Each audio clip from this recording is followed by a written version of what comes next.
Hello les amis, j'espère que vous allez bien. Welcome, bienvenue sur cette chaîne YouTube, la chaîne Happy Coach qui est dédiée au pilates, au yoga et à la méditation. Voilà, bienvenue, je m'appelle Aurélie. Si vous ne me connaissez pas et que vous avez envie d'en savoir un petit peu plus sur ma personne, eh bien n'hésitez pas à aller voir un petit peu la description de la vidéo. Je peux vous parler de tous les programmes que j'ai créés, les programmes 28 jours pour soi, qui peuvent vous aider à vous sentir beaucoup mieux dans votre corps, beaucoup mieux dans votre tête en utilisant ces pratiques que j'adore, le pilates, le yoga et la méditation. Si vous êtes arrêté sur le sujet, c'est qu'il vous intéresse. Moi, je suis en plein dedans, donc forcément, ça me parle. On a des petits problèmes, des fois, des petites douleurs liées au cycle. Mais peut-être que vous n'avez pas de cycle, que vous êtes ménopausé ou que sais-je encore, vous êtes un homme, mais vous avez des petits problèmes de digestion, des douleurs, des maux de ventre. Donc cette vidéo est faite pour vous. Si vous n'avez pas de douleur, eh bien faites de la prévention ou en tout cas pratiquez avec moi pour ressentir dans votre corps les bienfaits tant au niveau de votre squelette qu'au niveau de votre anatomie, je dirais, organique, les organes. Donc voilà, cette vidéo, elle est effectivement, il fallait mettre un titre, donc j'ai choisi yoga pour douleurs menstruelles. Mais si vous n'avez pas de cycle, eh bien faites la vidéo, ça ne vous fera aucun mal. Voilà. De quoi vous avez besoin? D'un petit tapis, d'une tenue confortable. Si vous êtes douloureux, douloureuse, ne mettez pas des choses serrées, des vêtements trop pétriqués, là où vous n'êtes pas très bien à l'intérieur. Des matières plutôt douces, du coton, et puis plutôt, voilà, pas serré au niveau du ventre, sinon ça n'a aucun sens, j'ai envie de vous dire. Ok? On s'installe en position à quatre pattes sur son tapis, je me recule, je n'ai pas de micro, j'espère que ma voix est audible, que vous m'entendez bien. Et pour vous dire la vérité, j'ai un petit peu les nerfs, puisque je viens d'enregistrer une vidéo où on ne m'entend absolument pas. Voilà, donc je recommence. C'est ça la dure loi du métier quand comment dirais-je, votre technique vous lâche en plein vol. Ça fait partie du game, mais on positive, n'est-ce pas? Allons-y, donc j'ai annoncé la posture à quatre pattes. Je me recule, je me mets légèrement de profil comme ceci. Ok, en posture à quatre pattes, je vais me mettre complètement de profil, Aurélien. Qu'est-ce que t'en penses? Bah oui, c'est mieux. Position à quatre pattes. Donc les mains sous les épaules, les genoux sous les hanches. Dans un premier temps, on va lâcher complètement le dos. Enfin, on cambre le dos plutôt pour relâcher le ventre. C'est plutôt dans ce sens-là. On pointe le nez vers le ciel en inspirant profondément par le nez.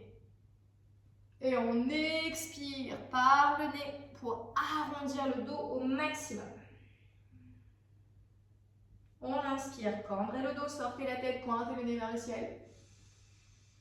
Expirez, rétroversez le bassin, arrondissez le dos, donc bas du dos, milieu du dos, haut du dos, zone cervicale, menton rentré vers la poitrine et on recommence bas du dos, milieu du dos, haut du dos, cambré. Sortez la tête de vos épaules, les épaules vers l'arrière. Ok, arrondissez, expirez. Donc une respiration profonde et le mouvement qui suit le rythme de votre souffle. Expirez.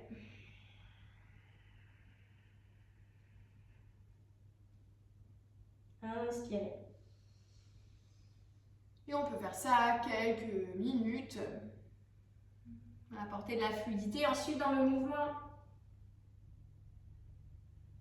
de la douceur dans la respiration, de la longueur aussi dans le souffle. Et une dernière fois. Une deuxième posture qui va vous aider, c'est la posture de l'enfant. On vient poser les fesses sur les talons, allonger les bras loin devant, écarter un peu plus vos genoux et déposer votre front sur le sol. Posture de l'enfant, donc Balasana en sanskrit. On relâche complètement la poitrine, le poids des bras, le poids de la tête et on garde les fesses en connexion avec les talons. On vient respirer profondément dans le dos, en gonflant le ventre, la poitrine. Et respirer jusqu'au niveau des clavicules. Et ce qui est bien aussi dans cette posture, donc effectivement elle fait du bien au niveau du ventre, mais elle fait du bien pour plein de raisons, pour plein de choses. Si vous êtes un peu stressé, si vous avez des pensées incessantes, encombrantes, cette posture elle est faite pour vous aussi, d'accord? Le fait de poser le troisième œil au sol, on est en appui un peu sur ce qu'on appelle la glande pinéale, et ça vient complètement détendre le mental. Et quand le mental est plus serein, bah, le corps se lâche, se libère lui aussi de toutes ces tensions.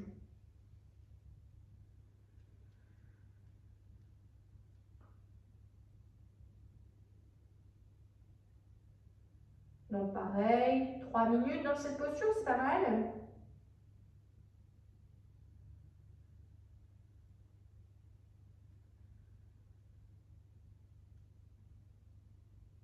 Et pour sortir de la posture, on y va aussi doucement, hein, on n'est pas des bourrins. On ramène les mains vers les genoux. On repousse à la force de ses bras.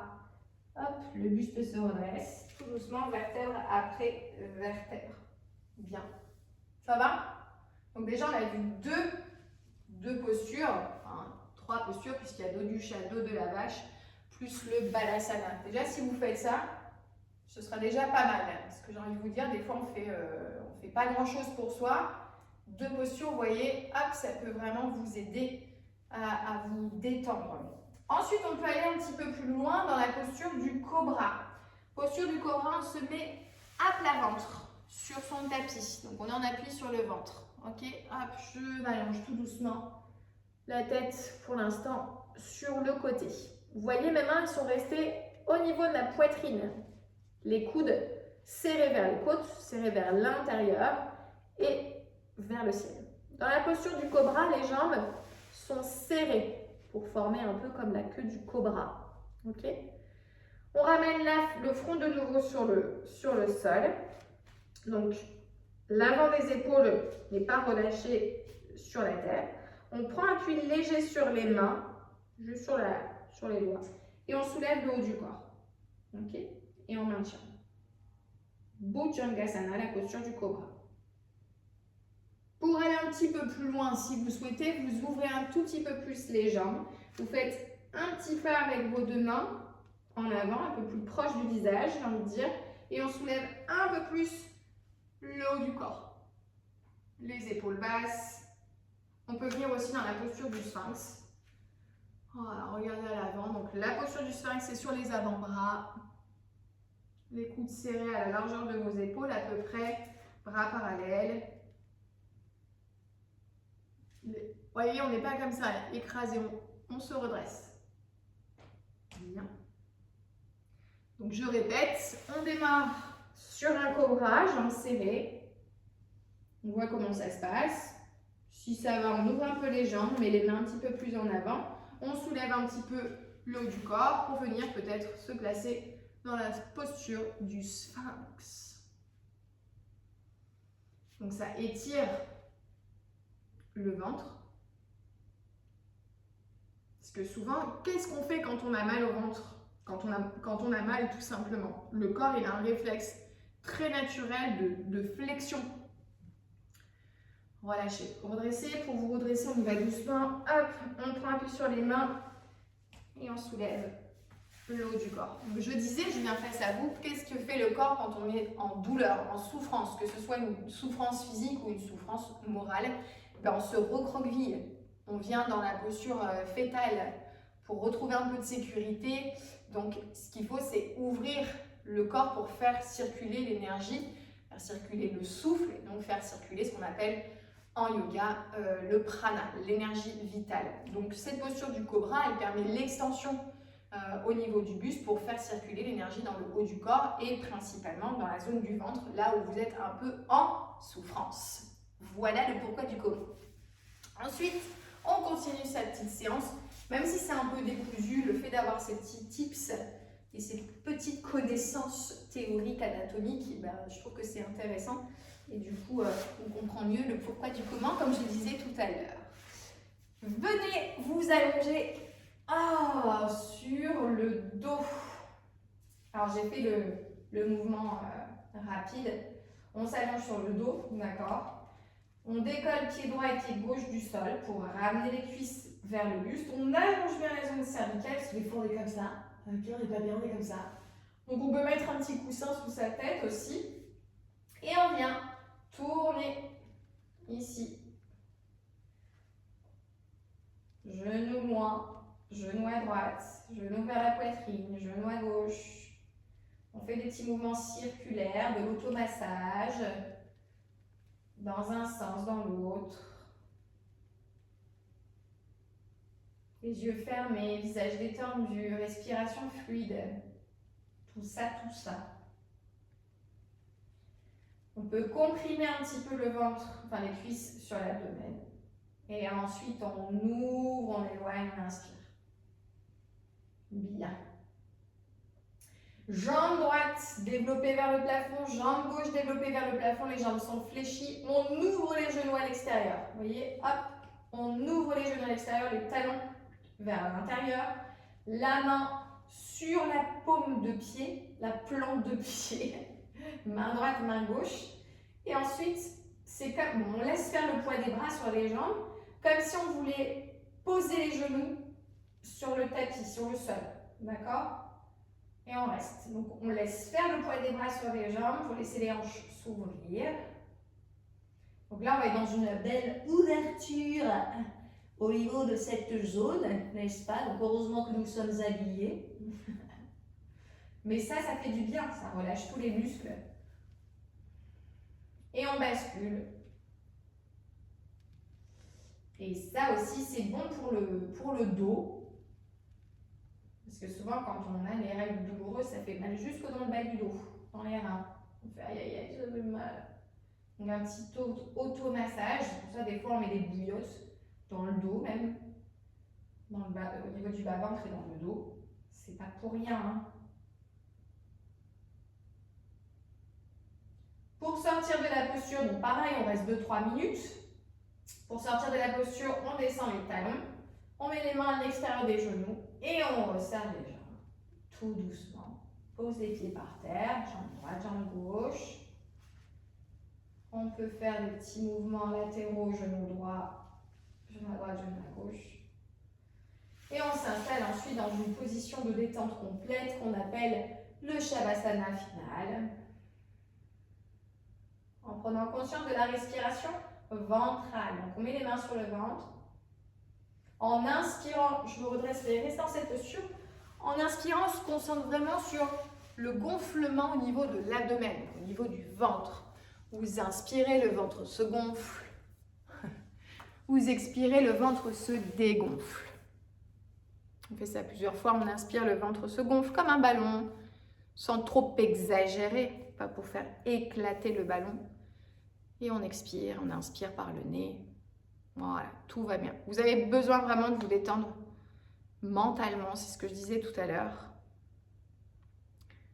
Parce que c'est un cercle vicieux. J'ai mal, je pense que j'ai mal. Et je nourris cette pensée que j'ai mal.